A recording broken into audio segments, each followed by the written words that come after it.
Welcome to Soul Journey Doula, a Big Blend Radio end-of-life podcast featuring Lea Brovedani.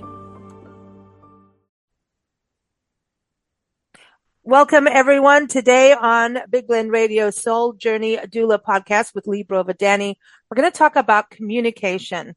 It's an important thing when a loved one is told, hey, you've got a terminal diagnosis, and it could be a friend, it could be a colleague, it could be a family member, a spouse, and then how to handle that communication. Sometimes we just kind of bury our heads in the sand, and because we don't know how to communicate, we actually go and ignore that loved one. And that's not the way to do it, I don't think. So Lea, as she is here every third Thursday, is going to talk about that today.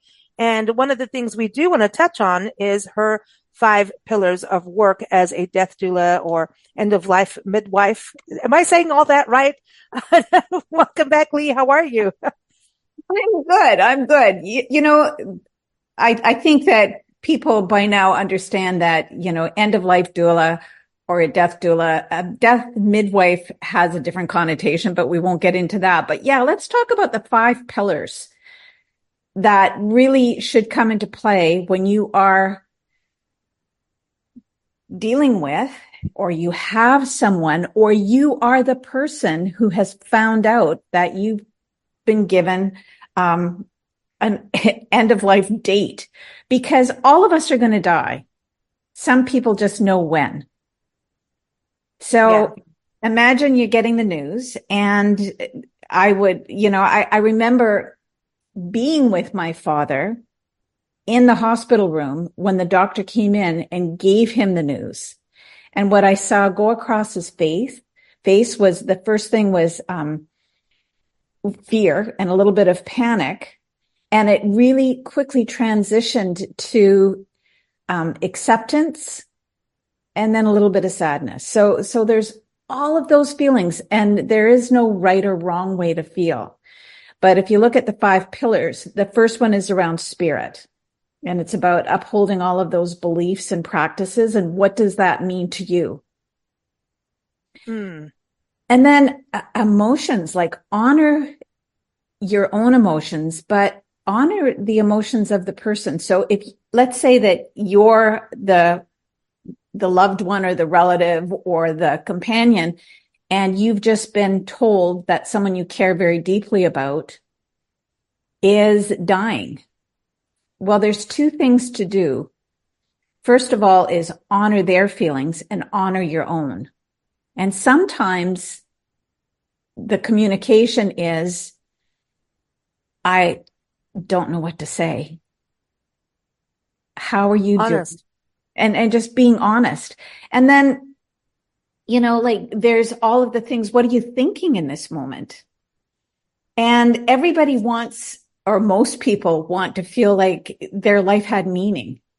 And so being able to actually figure that out, know what your body's going to go through. One of the things that I learned about, and not having died, I don't really, I'm just going by what I'm told, but death isn't painful.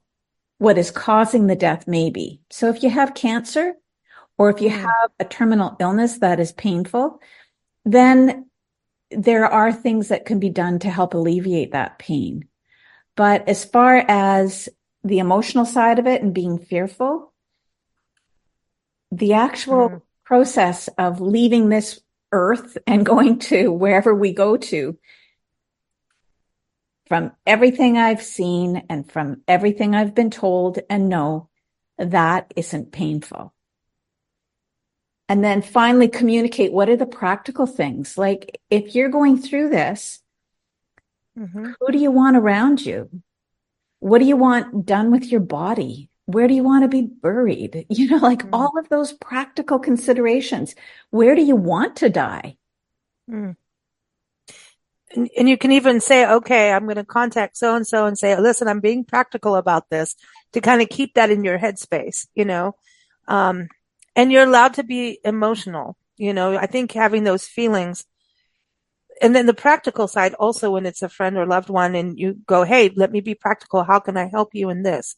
This is what I think I can do.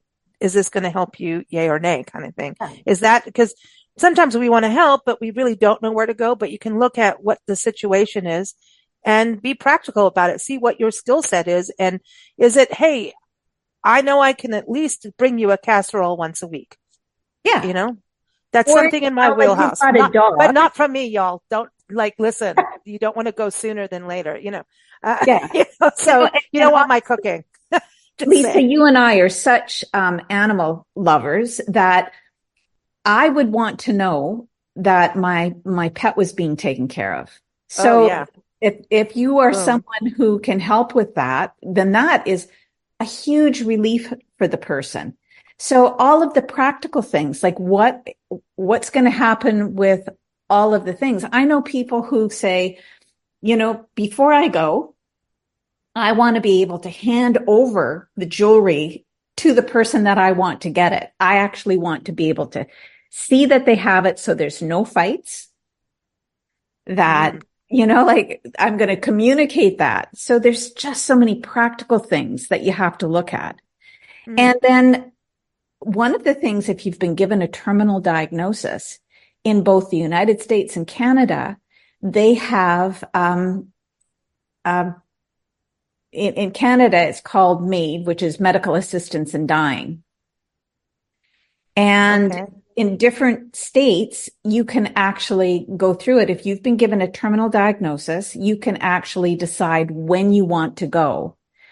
And that, I think, alleviates a lot of pain. If you know that instead of, rather than waiting 6 months, you can choose to go in a week, but in that week, you get to have all the people around you that you want to have around you.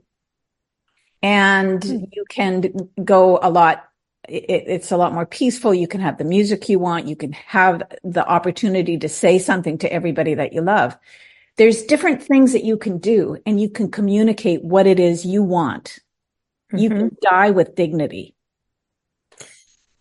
The communication too, from the other side of the loved ones going to someone who has just been diagnosed, to bridge that gap, like you were saying. I think what can you do? And you want to bring dignity, right? And sometimes it's a 2 to 3 year process, It could be, hey, you're gonna live, 6 years, or everything is different, right? But you always know that they may give you 6 years, but it could be 2, there's that, it could be this, if, right? And we're always improving in medicine and science, right? It's always changing what can happen. And then there's people who have been diagnosed and were fine for years, Yeah. So, I have a friend right now who is diagnosed with a very rare cancer, and they're like, they don't have a cure, but they have the medical things to help her live at least, a few really good years. And she's feisty, man. And she ain't going to let anything go. She's like, all right, she's going through it. And we found out about it in an interesting way. Her daughter got on her Facebook and messaged us all. And we didn't know the daughter. Some of us just work with her, but we know she has a daughter, but didn't know, was this her? You know what I mean? And, also on privacy things on Facebook. So you don't know. So is this a scam? You know what I mean? Is this like someone? Yeah. You know what I'm talking about? You don't know. And so it was so weird because another friend and I were talking about her.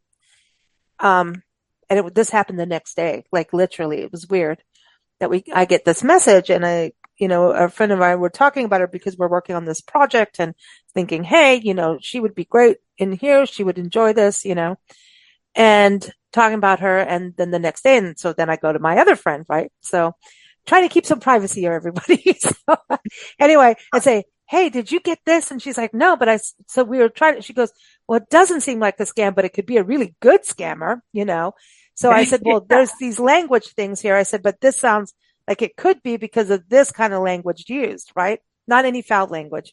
It was just this is an international conversation. Let me put it this way.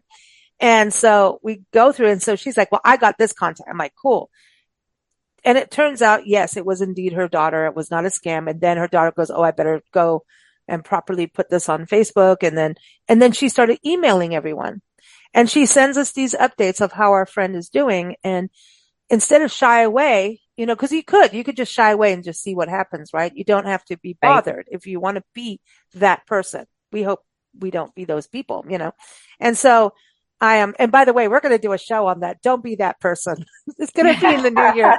Like, who cares about New Year's, the resolutions? We're just going to do, don't be that person. And everyone can call in and just say how to not be that person and what type of person that is. So anyway, she sends these updates, which, are very detailed of her treatments and how she's doing. And some of it is humorous because some of the medication made her do some humorous things. And some of us apparently like to really shop online when you should. So everyone take credit cards away at some point. Shop online when they're on certain medications. But so there was some humor. And so, when the emails, I emailed back, and, we are all staying in contact. And I got to talk to my friend too and email her and hear back from her. And she knew, like, I said to her, I'd like, well, we've got this project going. So, get you can't be lying around for too long. Get this medicine going and keep going, cause we're all kind of stiff upper lip people, but with humor. And because you're wanted, you're not done yet. You've got this other thing to do now. And she has other places she wants to go and explore, or she's got her rest of her bucket list to do in life. And so we have this communication, and then communicating with her daughter. And the last communication, I emailed her daughter back and said, listen, I want you to know, I know, you have, done this amazing job of communicating with us all about everything. And this is your mom. And I just want to say thank you for doing this. That's for good. her and for us. And to remember, I love that you bring humor in, to keep having the humor, and to know that please take care of yourself too.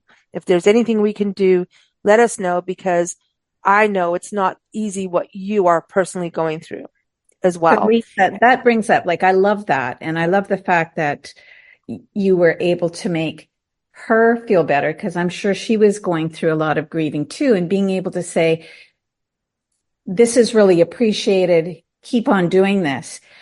So I think it's really important to know some things you should avoid saying to someone who's dying. Oh, good. So don't say things like everything happens for a reason and God must have wanted you to come early. And, like, if that's what you believe, that's cool. But maybe keep that to yourself, because that can make them feel like the illness is their fault. Mm-hmm. Statements that are overly optimistic. So don't say, oh, you'll be fine. That could possibly block them discussing their own feelings. You can ask them. So you can say things like, I wish I knew what to say, but just know that I'm here for you, and I'm here for you as long as you need me to be or want me to be. Mm. And then if you feel like you've said the wrong thing, like, don't stress about it. If you see that you've said something and then you look at their face and you can see that it didn't land right, apologize. Say, I'm sorry. It looks like I've said exactly the wrong thing. And I just wish I knew the right words to say. Just know how much I care about you. Mm-hmm. Asking over and over again, how are you? It can cause them stress. Instead, you can be really specific. How are you feeling today? What is happening with you at this moment?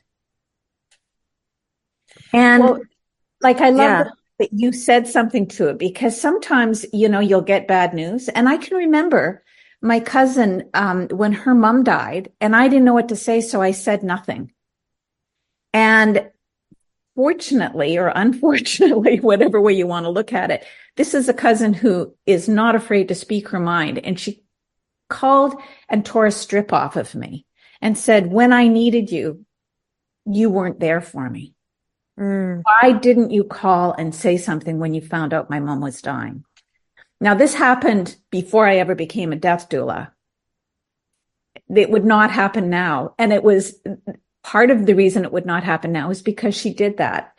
If I would have called her and said, I wish I knew what to say, but I don't, but I want you to know that I'm here for you and I will continue being here for you all during this process. And then done the second step, which is call her every once in a while and say, how are you doing today? Mm-hmm. I agree with that. You know, when we talk about communication, like, you know, we've got a lot of friends that are displaced right now from the hurricanes, Right. and that wasn't easy either. And it's not. And I, no matter what, keep in some form of contact with those really going through the rough times. Even just sending something silly, well, because you know that, and that's part of our relationship is silliness.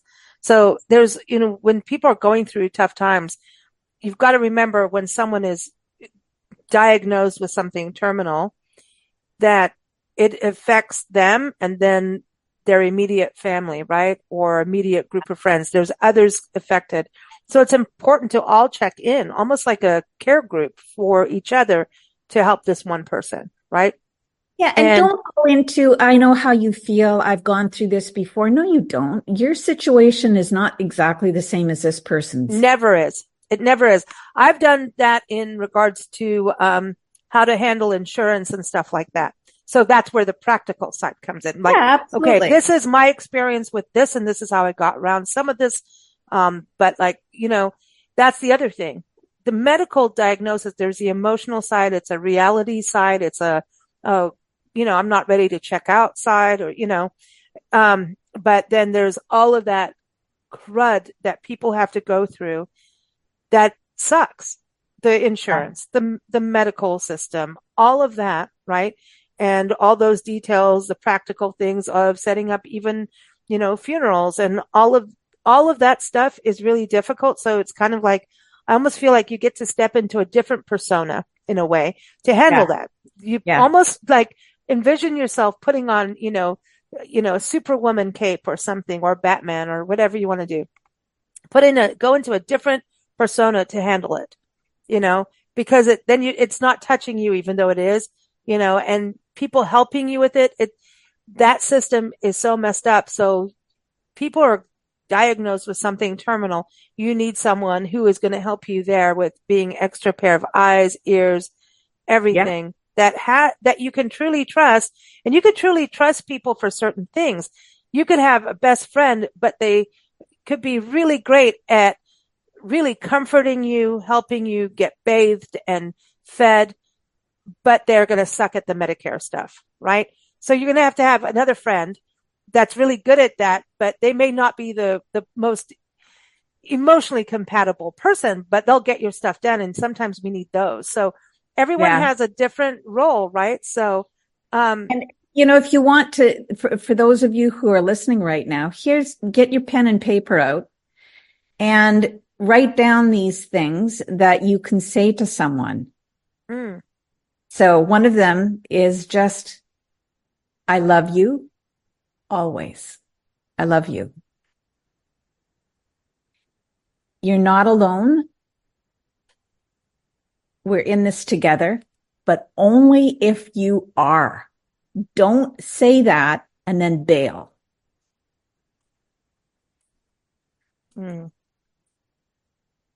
Take all the time you need to talk to me. I'll be here to listen.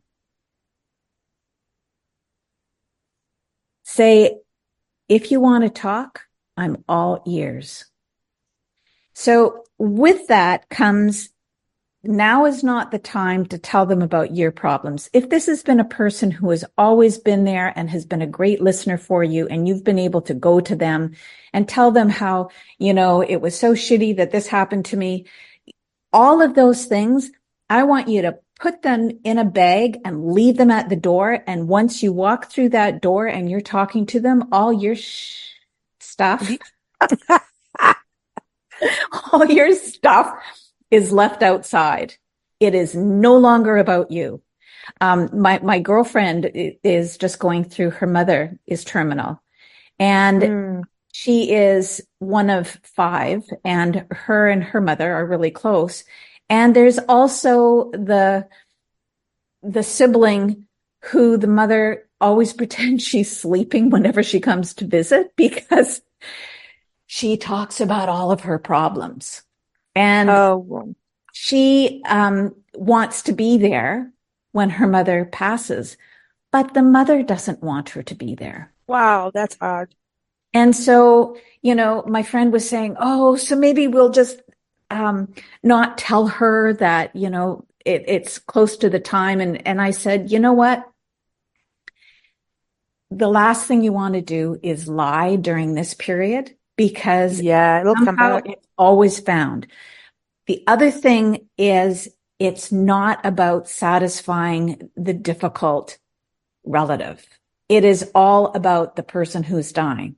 And they get to be in charge. If they don't want this difficult person at their bedside, then I don't care how difficult it is. You say to them, there's only so many people that are allowed at this time. And I'm sorry, but it's not going to be you. And I know that that's hard to say.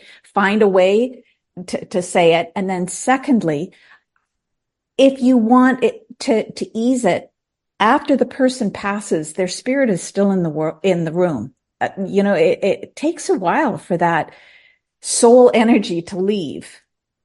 So people can be invited to be with the person during the time their soul transitions out of the room, but not at the moment that they actually die. And they are two different times.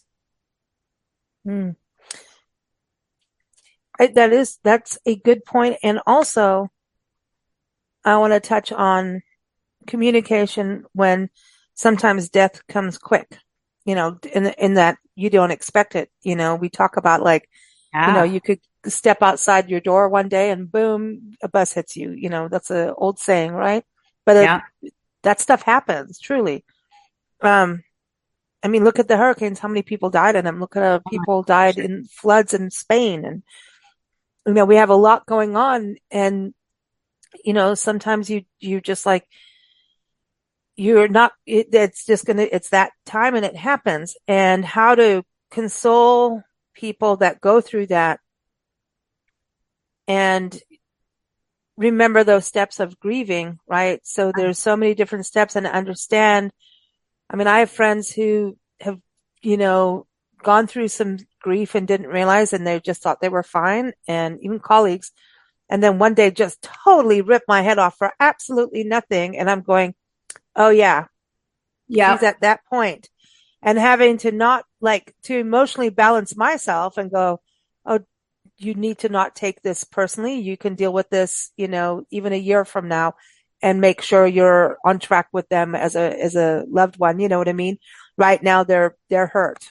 And, I actually even saw people act really wonky that way, even during COVID. People got a little wonky because they were grieving their old lifestyle, right?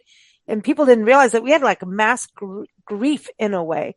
And people who are diagnosed terminally or with a disease that they're going to have to live with for a long time. I have a friend, Lisa Snyderman, who's a musician, and she's got what's called the Grieving Project. And she said she had to get to a point where for her to move forward in a lifestyle as a disabled lady, right? Because it's a disabling disease that she has. And still be able to continue and she does amazing work of online theater and digital theater with, disabled artists around the world. It's really cool what she does. And then also manages to bring it to stage. Very just genius. She called it the Grieving Project because she realized to move forward, she had to understand that she needed to go through the grief process of her past life of who she is. She was a touring musician, an environmentalist with a degree doing environmental work, a very busy go-getter personality. And then suddenly, you get to sit in your hospital bed for days on end was not something she could swallow. And so she literally I know because she's been on our shows for everybody. Look at aedmuse.com, AEOED. No, I'm not even saying it right, but Lisa Snyderman, look up the Grieving Project online.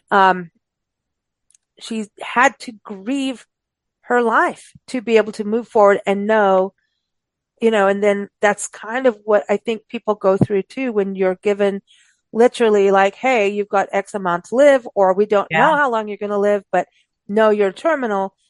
Like to be able to maybe enjoy those last moments, you have to kind of grieve it. So your friends and loved ones going through that on us on the other side and both sides, communication is two ways, right?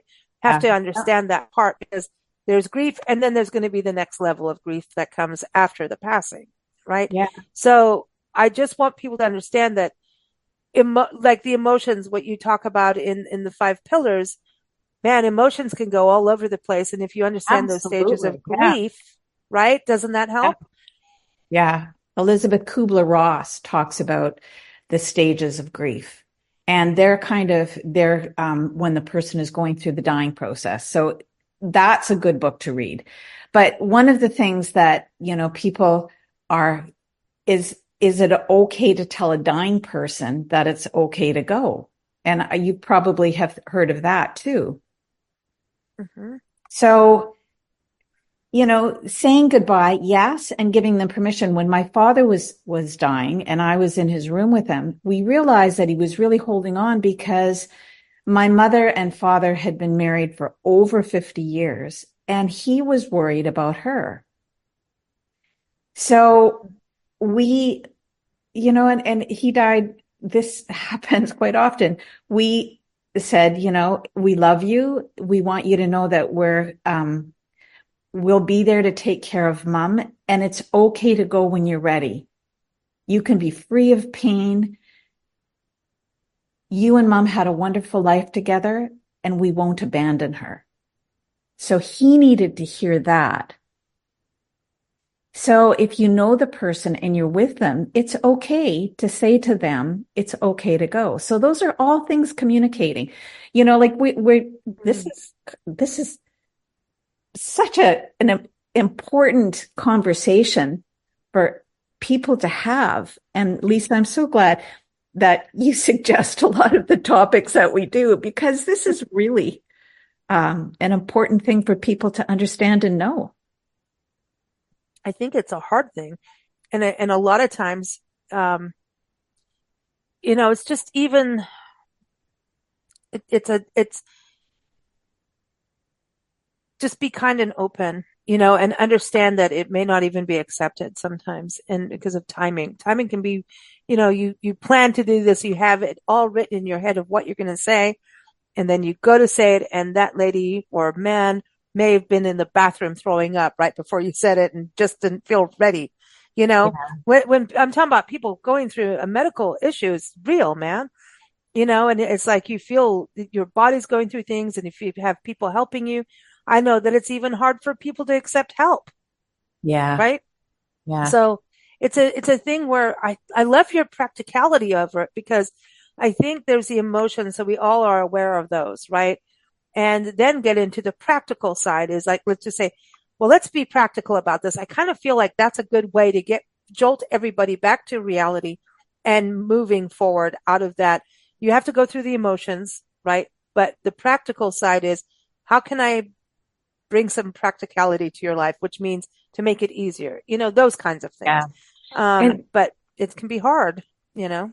I also, the whole thing, one of the things is we say people won't be alone when they die, but there are people who it is their choice to die alone. And I also have heard from a lot of, the hospice that I volunteer in Savannah, one of the women who ran it felt such unbelievable guilt because she said, I only left the room for a couple of hours because I needed to get some sleep. And during that time, my mother died and I should not have taken the time off. I should not have left. And she had all this guilt. And I went, you better than anyone must know that it is the choice of the person who is dying. And she might have felt that it was going to be really difficult for you. So she waited until you were gone. And I know that my sister-in-law, and there's the two kids, my niece and my nephew. My niece is the one who she chose to be with her when she passed. When the nurse kind of told my nephew that this was during COVID and she didn't die of COVID, but when she was dying, there was only a couple of people that were allowed in the room. And I know that Maggie didn't feel that my nephew would be able to handle her passing, to be there when she went, that she felt it was going to be too difficult for him. So she made the decision that as soon as he was sent home, she passed during that period of time. So even though it's a goal that no person dies alone, it is often the choice of the person who is dying. And well, yeah, because that's even when you're in care, like,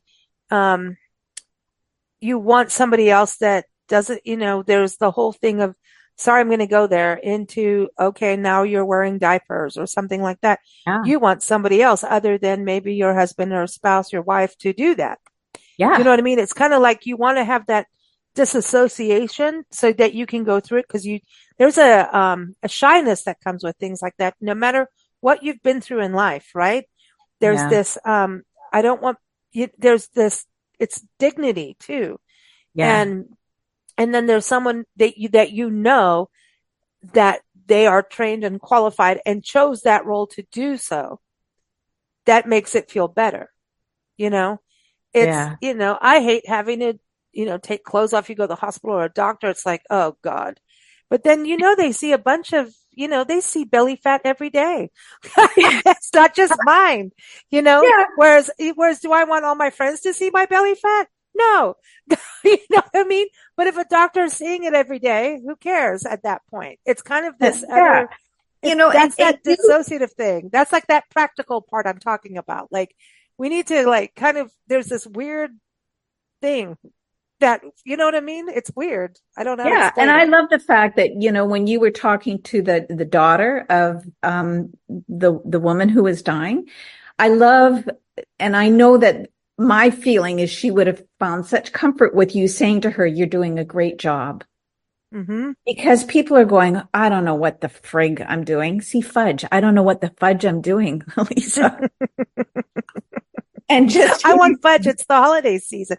Well, and here's something really important.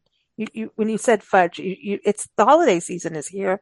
I know in Canada you've had Thanksgiving because you want to be early. But it's Thanksgiving time is around the corner here, and then we have the holidays. For all cultures, right? It's just that era, that time of year. And holidays. Now, what do we do? People are getting bad news on the holidays. There are people who have lost someone recently. There are people who it's an anniversary of a passing. The holidays are brutal, man, for a lot of people that don't have people. And sometimes they want to go, but they don't want to be in a big party in a room because they're not ready for it. And sometimes maybe they are, but they're not ready. They don't know they're ready.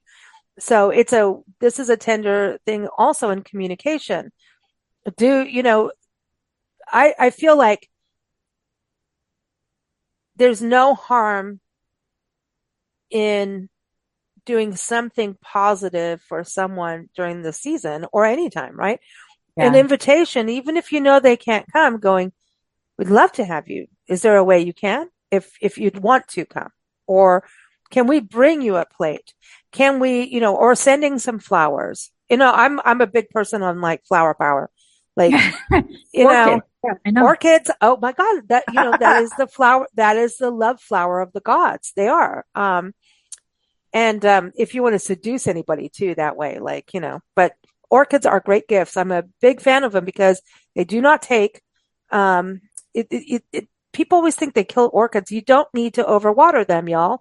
Just give them like a little bit of water every 10 days. And if you're in a dry climate, mist them. Get a little spray bottle and talk to them. And, January, February, they will bloom.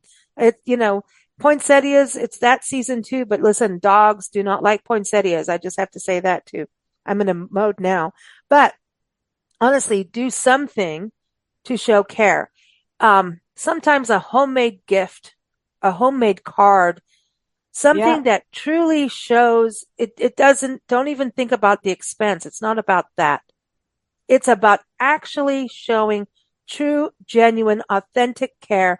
And even if it gets poo-pooed, it's still going there because hours later, they may get to a better point on their meds. Remember, people are on medicine and it changes their personalities. It's really hard.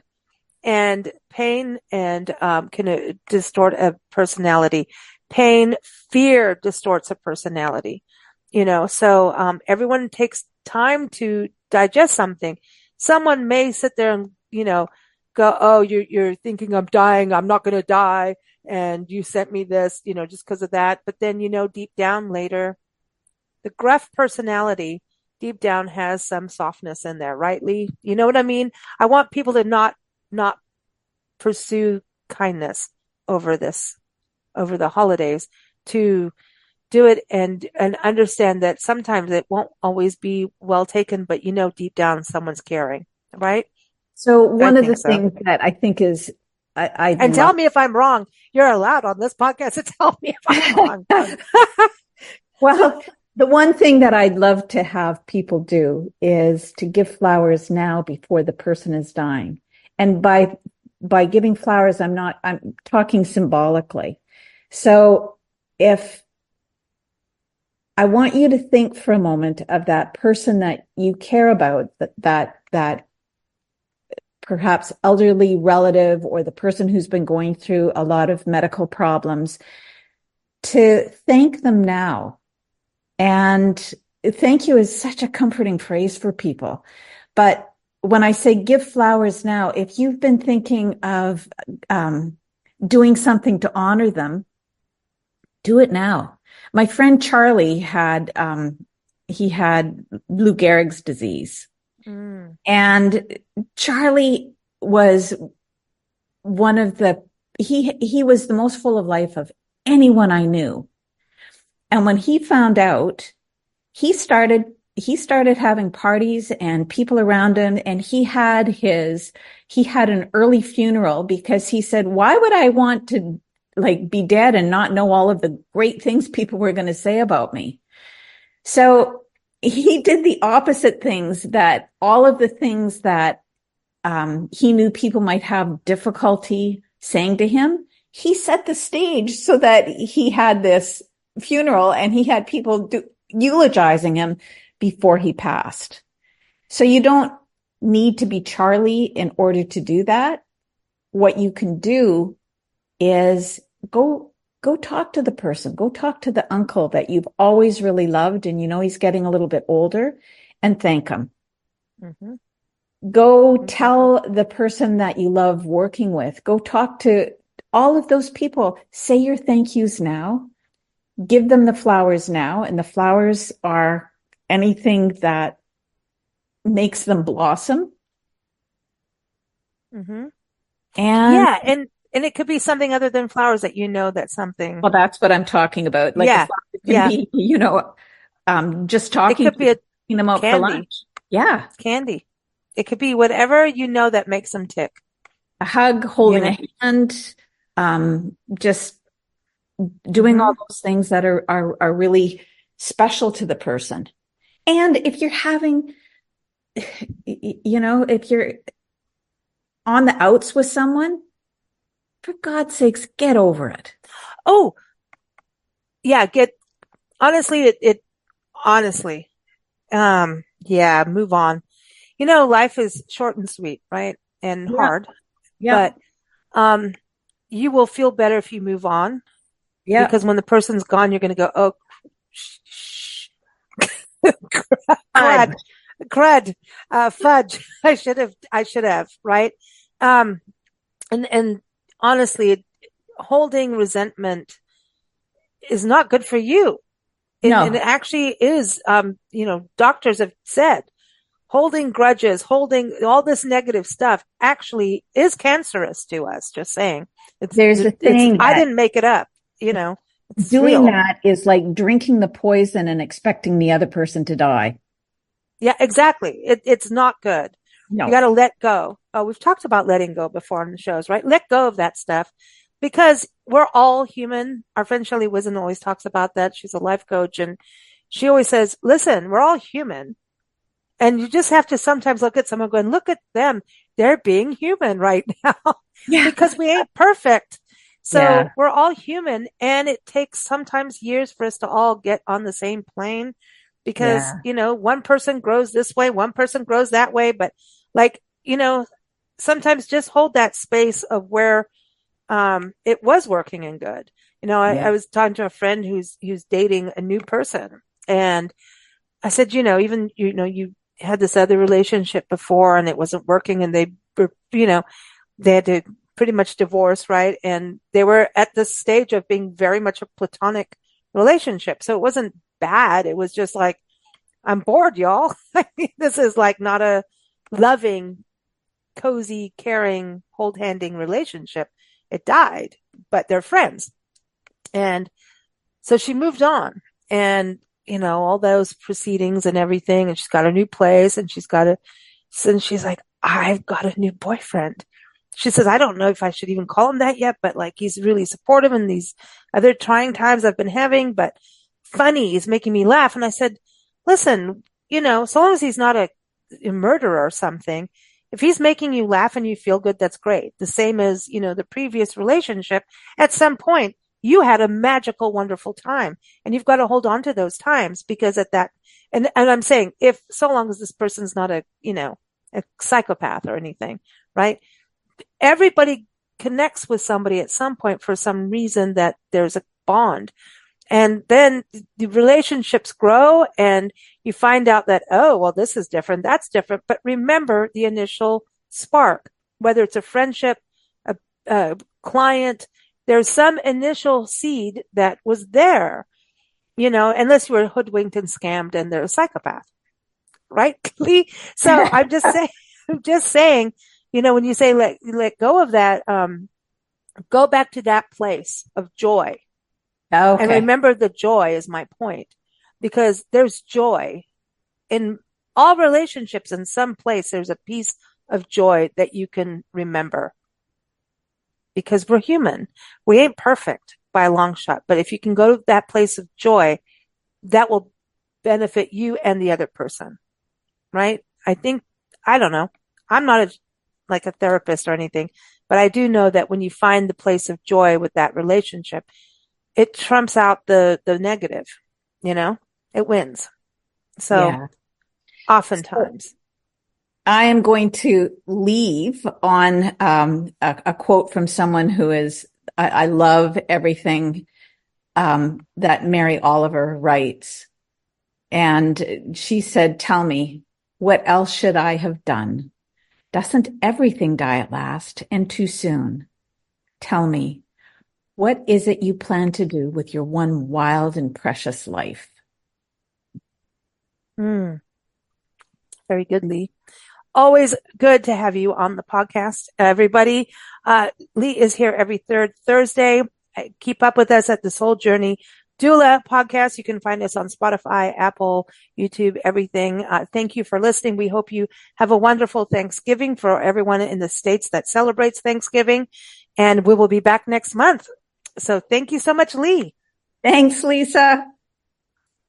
Thank you for listening to Big Blend Radio Soul Journey Doula Show featuring Lea Brovedani. You can keep up with Lee at souljourneydoula.com. Follow our Big Blend Radio podcast at bigblendradio.com.